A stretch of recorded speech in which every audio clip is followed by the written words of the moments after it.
The BRI initiatives are in disarray. The Chinese president, Xi Jinping, is on the verge of a devastating loss. Cracks in the once impregnable monarch's armor have begun to appear, and they are all the result of a creation of his own. The Belt and Road Initiative. Once heralded as China's and the world's salvation, the BRI project is now a fading memory, taking Beijing and Xi Jinping with it. Hello and welcome to the Financial Fortune channel. We bring you the latest news and insights on finance and investing, helping you stay informed and make better decisions for your financial future. In today's video, we'll be discussing a topic that's been making headlines recently. China's international debt crisis is causing several nations to declare bankruptcy, and the Belt and Road Initiative, BRI, is being called ineffective. So, without further ado, let's dive into the details and see what this means for investors like you. With debt levels rising and China's foreign policy spiraling downward, it seems reasonable to question whether the BRI project has been a complete failure or merely a temporary setback. Nonetheless, the jury has decided in favor of the former. The BRI was supposed to be the crowning achievement of Xi Jinping's presidency, and in this video, I'll investigate the main reason why it's failing and determine whether or not there's still time to save it. Permit me to quickly outline the goals of the Belt and Road Initiative. Initiated by Chinese President Xi Jinping, the Belt and Road Initiative, BRI, aims to create new trade routes linking China to the rest of the world. Like the ancient Chinese Silk Road, it has been given the moniker New Silk Road, with the hope that it will serve as a conduit for the exchange of goods and ideas, with China serving as the hub. China's goal in investing in infrastructure abroad is to facilitate global trade in accordance with Beijing's rules and regulations. Chinese President Xi Jinping boasted that this project would restructure the global world order because of its massive scale and budget of more than $1 trillion and involvement from over 150 countries. No longer do we hear such brazen claims. Instead, we're left wondering if the project was ever a success to begin with. The mystery is how things could have gone so wrong so fast. China's BRI appears to have failed to accomplish much of what it set out to do. The question is why it changed so drastically from its original design. The short answer is 2 words. COVID comes first, and then there's debt. These 2 terms require knowledge of China's management of the BRI to make sense. Despite its splendor, the BRI has always been panned by Westerners as a debt trap. Beijing's gangsterish management is to blame for this situation. In 2013, when the project first got underway, Beijing would reach out to developing nations in Asia, Africa, Latin America, the Middle East, and the fringes of Europe to offer them loans. These funds were intended for critical infrastructure development, such as new ports, railroads, dams, and roadways. Reason being that the BRI network would expand through the construction of such facilities, making it simpler to transport goods and materials, at least on paper, is why these loans are being made available.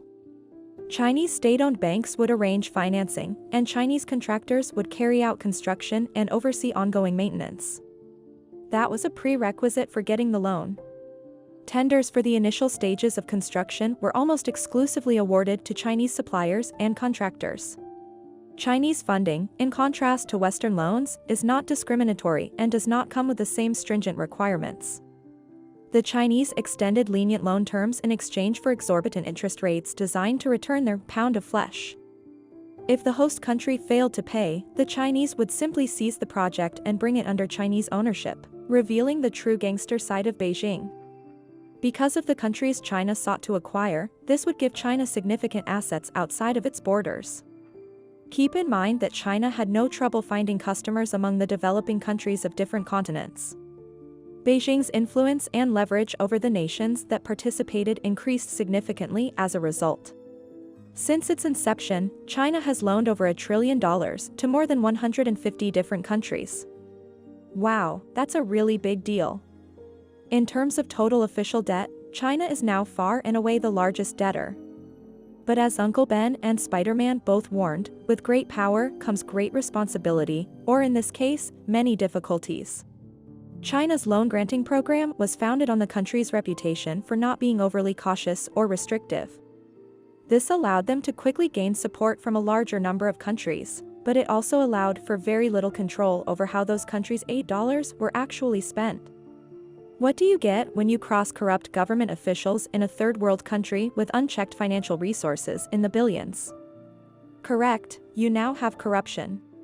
China's outwardly directed funds were primarily used for political rather than economic ends. Even when money was used for ostensibly economic reasons, those reasons were suspect. In the name of progress, many nations have launched infrastructure projects for useless buildings. Earlier than the pandemic struck, the poor countries did manage to pay back the Chinese interest loans and installments, so the system was at least partially successful. This was due to the fact that the money needed to repay the Chinese would be taken from somewhere else. It involved robbing from Saul to pay off Paul. The global financial system ground to a halt and economies closed after the COVID attack. It became increasingly difficult for many BRI countries to repay their loans. Several countries began defaulting on their debts because they were unable to make payments because no money was coming in. In addition to that, as a result of the current state of affairs in several countries, there was less enthusiasm for the BRI. Building bridges and similar concepts are tough to consider when people are literally starving to death. By the time COVID had passed, the BRI was in tatters. The countries that had borrowed money were now falling behind on their payments, fewer people were interested in the project, and everyone, including China, was preoccupied with domestic matters when it was time to take stock. It was a tale of mounting debt. Between the pandemic and the subsequent events, including Russia's invasion of Ukraine, China is in a seemingly hopeless situation as a result of its accumulated debt to the Chinese, which it simply cannot afford to repay. The World Bank estimates that more than 60% of all BRI loans involve countries in financial distress, proving that the reckless nature of the BRI loans has caught up with them. This is a huge increase from the 5% of Beijing's overseas lending portfolio that went to troubled borrowers just a few years ago. In the year 2010 once again, they went up by 55 in a little over a decade. What a crazy number. This means that most of these countries cannot afford to repay these loans at the present time. Many countries appear to be coming to terms with the idiocy of these loans, but might it be too late?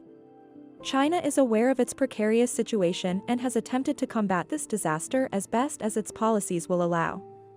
In recent years, it has responded to the rising tide of debt distress by pivoting away from infrastructure project lending and ramping up liquidity support operations.